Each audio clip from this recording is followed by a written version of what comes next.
Hello everyone, welcome back to my another video. আজকে আমি আর একটা কেকের রেসিপি নিয়ে তোমাদের সাথে চলে এসেছি। সামনে তো ক্রিসমাস, তাই ভাবলাম নিত্য নতুন কেকের রেসিপি তোমাদের সাথে শেয়ার করি। আর এই কেকটা কিন্তু আটা, ময়দা, সুজি কিছু দিয়েই বানানো না, এটা কিন্তু সম্পূর্ণ চাল দিয়ে বানানো। আর এটা অত্যন্ত স্পঞ্জ, আর খেতে কিন্তু অত্যন্ত ভালো হয়েছিল। তাহলে চলো এটা কিভাবে বানিয়েছি দেখা যাক। এখানে আমি গোবিন্দভোগ চাল ইউজ করেছি। গোবিন্দভোগ আমি এখানে 1 কাপ চাল নিয়েছি।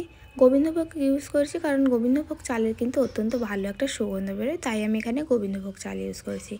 চালটাকে ভালো করে ধুয়ে আমি কিন্তু এখানে আধা ঘন্টার জন্য ভিজিয়ে রেখে দিয়েছিলাম। চালটা ভিজে গেছে সম্পূর্ণ। ভিজে যাওয়ার পরে চাল দিয়ে দেবো পুরোটা, আর ওখানে 1 কাপ দুধ দিয়ে দেবো। দুধ দিয়ে আমরা কিন্তু এটাকে ভালো করে মিক্সি করব। ভালো করে মিক্সি করতে হবে যাতে কোনো দানাভাব না থাকে। তো এটা কিন্তু খুব ভালোভাবে মিক্সি করা হয়ে গেছে, তাই আমি পুরো মিক্সারটা কিন্তু বাটির মধ্যে ঢেলে দিয়েছি। তারপরে মিক্সারটার মধ্যে 1 কাপ ময়দা আর পরিমাণ মতো চিনির গুঁড়ো ভালো করে মিশিয়ে দেব। মেশানো হয়ে গেলে আমরা কিন্তু এর মধ্যে আরেকটুখানি এলাচ গুঁড়ো আর কালারফুল দেখানোর জন্য 3টে কালারের টুটি ফুটি এখানে ইউজ করেছি। ভালো করে টুটি ফুটিগুলো ব্যাটারের সাথে মেশানো হয়ে গেলে ব্যাটারটাকে আমরা আধা ঘন্টার জন্য রেখে দেবো।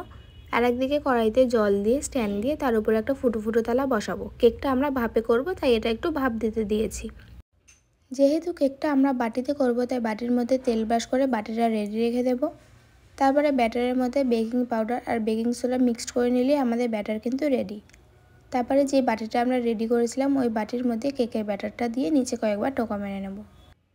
কেকটা যাতে দেখতে আরও সুন্দর লাগে এজন্য আমি উপর থেকে চেরি আর টুটি ফুটি দিয়ে ডেকোরেট করে দিয়েছিলাম। আর এদিকে আমাদের কেকের ব্যাটার কিন্তু রেডি, আর এদিকে জলও কিন্তু আমাদের ফুটে উঠেছে। তাই আমি কেকটা দিয়ে আমরা কিন্তু ভালো করে এই গামলা দিয়ে ঢাকা দিয়ে দিয়েছি। আর এই কেকটা হতে একদম বেশি সময় লাগে না, 20 মিনিট পরে কিন্তু আমাদের কেক বেক হয়ে গেছিলো।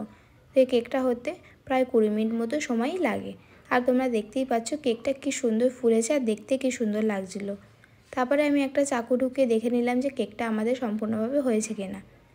তারপরে কেকটা ঠান্ডা করে আমি কিন্তু ভেঙে নিয়েছি। দেখতেই পাচ্ছ কতটা স্পঞ্জি হয়েছে কেকটা, আর এটা খেতে কিন্তু অত্যন্ত সুন্দর হয়েছিল। আমি আশা করি তোমরা এই কেকটা অবশ্যই বাড়িতে বানাবে, বেশি কিছু তো লাগে না, তো তোমরা অবশ্যই এটা বাড়িতে বানিয়ে খেয়ে দেখতে পারো। এটা দেখার সাথে সাথে খেতেও কিন্তু অত্যন্ত সুন্দর হয়েছিল।